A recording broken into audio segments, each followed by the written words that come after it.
there everyone, and welcome to our first podcast session here at Animal Care Center.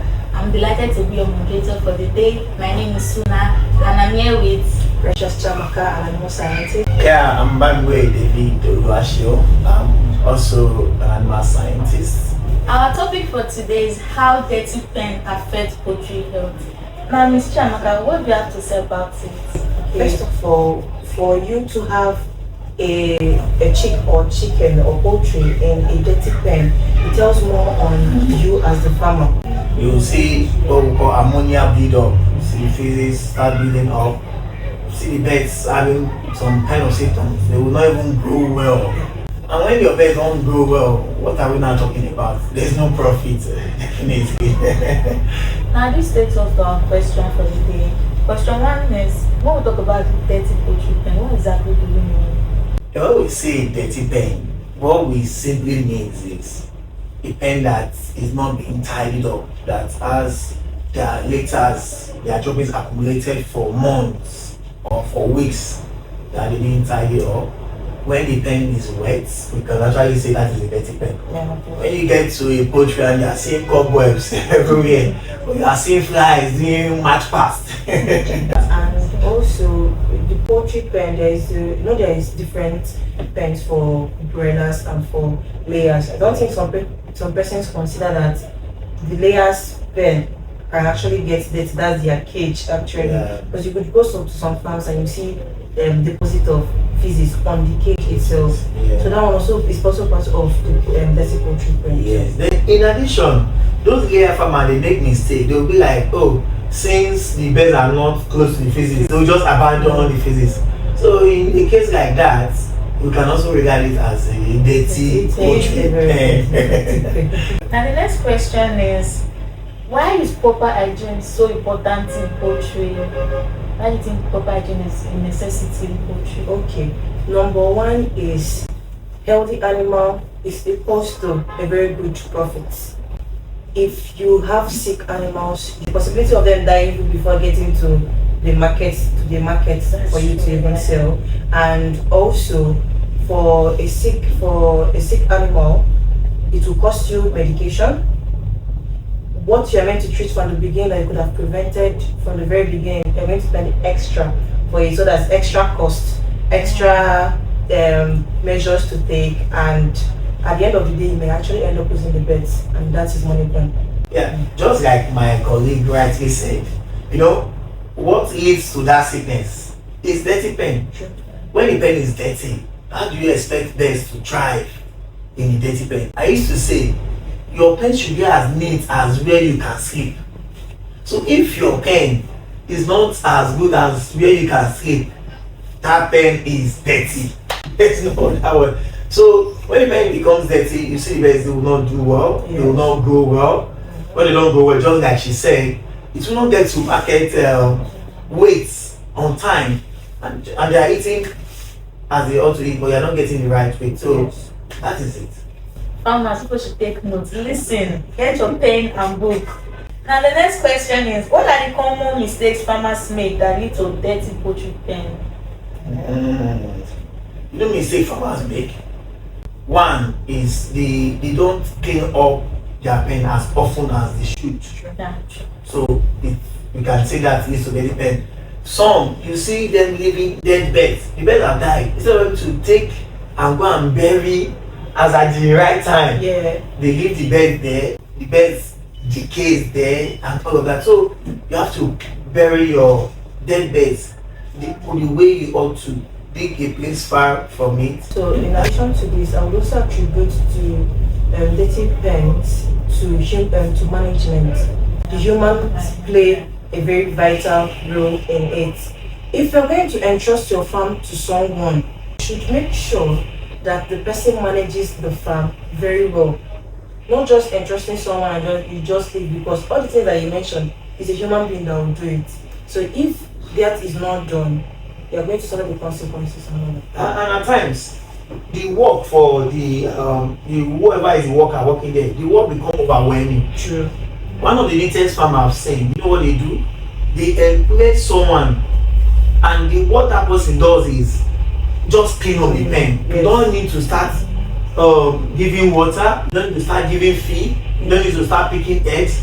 Just clean up the pen. Yes. That is what they do. And you see such a case, they get results. Very good So results. most farmers don't want to spend, but they want to get results. Yes. So that's it. How does poor pen hygiene affect the health and welfare of poultry? The pen's hygiene determines whatever you're going to get from your poultry, because you could give them the best vaccine, you give them the best feed, you could give them the best medication, and they are living in a dirty place.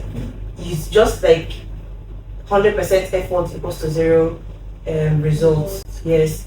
So for their welfare, we've mentioned ammonia buildup. I don't know if you mentioned that. Yeah, I did. Yes, ammonia buildup. If you don't clean the pen regularly, there's going to be ammonia buildup, and that's going to lead to all the respiratory issues. You see your cheeks coughing, having respiratory issues, sneezing, and all of that. So if you're going to give them the best of the best, but don't take care of where they live, you're just building up for cost in the future. And then health-wise, it's not advisable to actually eat any birds that are not healthy, but we don't really regard it over here. And there are some diseases.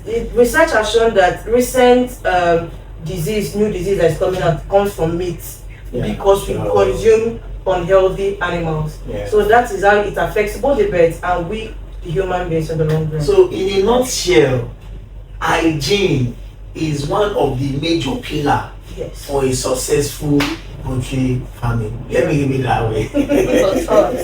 What diseases are commonly linked to poor sanitation in poultry houses?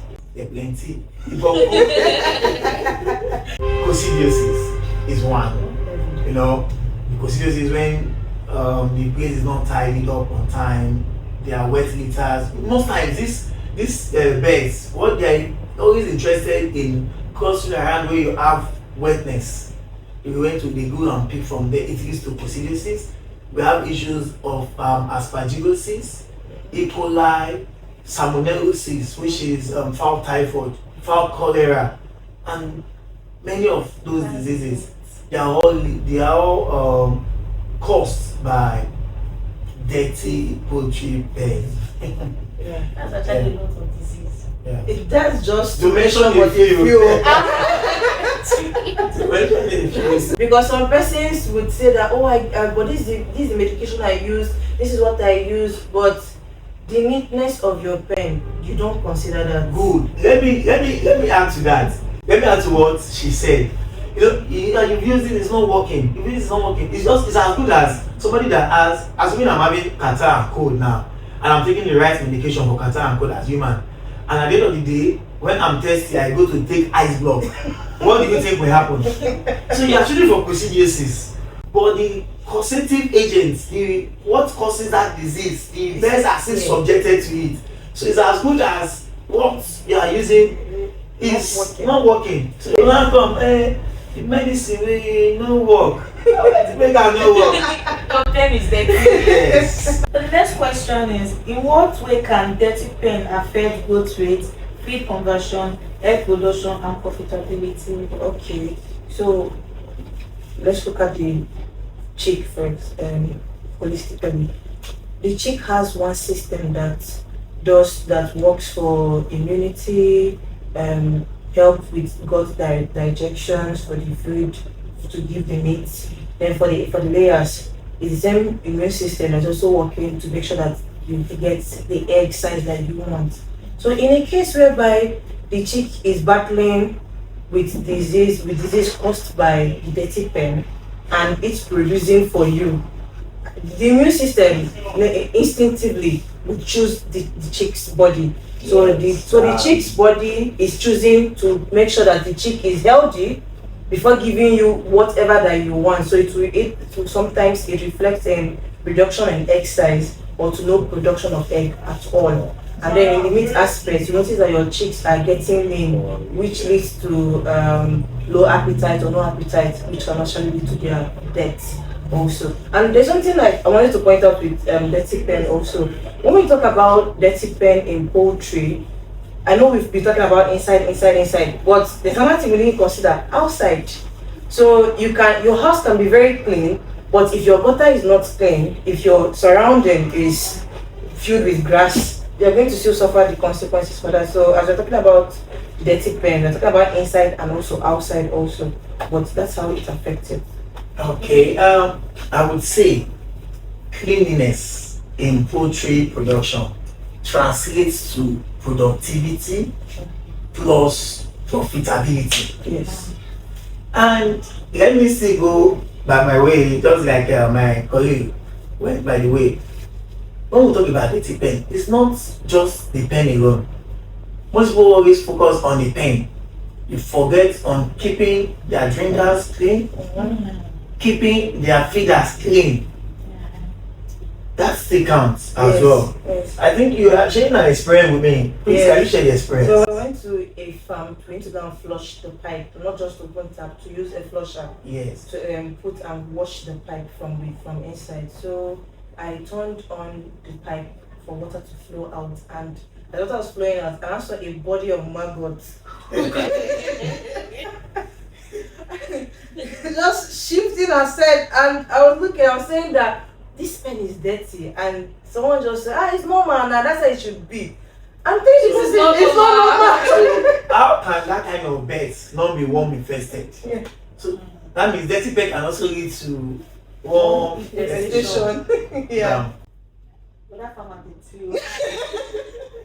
What early warning signs should farmers look out for before a disease outbreak occur?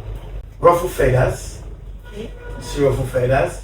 And in some cases, your birds that are usually active, maybe when you open the door in the morning, they're active. You are seeing them, they are no longer as active as they used to be. So on that sign. Another sign is sneezing and maybe coughing. That is the most time is more pronounced at late night. Late night, you just be hearing sound like a kind of frog sound. So these are some of the signs. At times you mean watery eyes. Because once the pen is dirty, ammonia is building up. You can see the eyes watery, like a sign of infectious coryza and stuff like that. So those are some of the signs. Then the birds too, definitely they will not be eating well. And you get it now, which is anorexia in our 10. Yes. Then they are not drinking the way they ought to drink. So you should know when your birds are not eating the way they were eating, when they are not taking enough water, and not that the weather changed. You understand? No, we understood that during hot weather they drink more. Yes. So you know what they take on the norm. So that you should quickly run and come to animal health care center before it get out of hands. Sorry to cut you short. Yeah. If you're a farmer here or you are planning on venturing into farming, I think you guys should be taking note. Jot these things saying, jot it down, okay? Yeah. But what I have to say is, what if with everything you've said, and the person taking care of the birds is not observant? What would happen? See, there's nothing as sweet as employing a professional. Though they may be expensive, but working with quality people helps. When you even work with a professional, even as a farm owner, you will learn from that professional. But we just employ, let me not be tribalistic now. I'm gonna use a word. Just any other person. Someone that doesn't even know when he should take his bath, I don't know when he should take care of the pets. So employ professionals, be ready, preferably clock it, employ an animal scientist. What are some practical steps farmers can take daily or weekly to keep their poultry houses clean? Number one would be to change their water every day. Yes, to change their water every day. Because some persons can give medication and like in the evening, and then they'll be like, you never old, so may I just leave them, and you're going about your day's work, and you leave the water for them there. So even if you put water for them in the evening, the next day just give them new water. Please, let me not be like I cut you short. Yeah. What you say, you have to say it loud. Because we will see cases whereby a farmer will leave water for their beds for even 2-3 days. They'll be like, they never finish them now.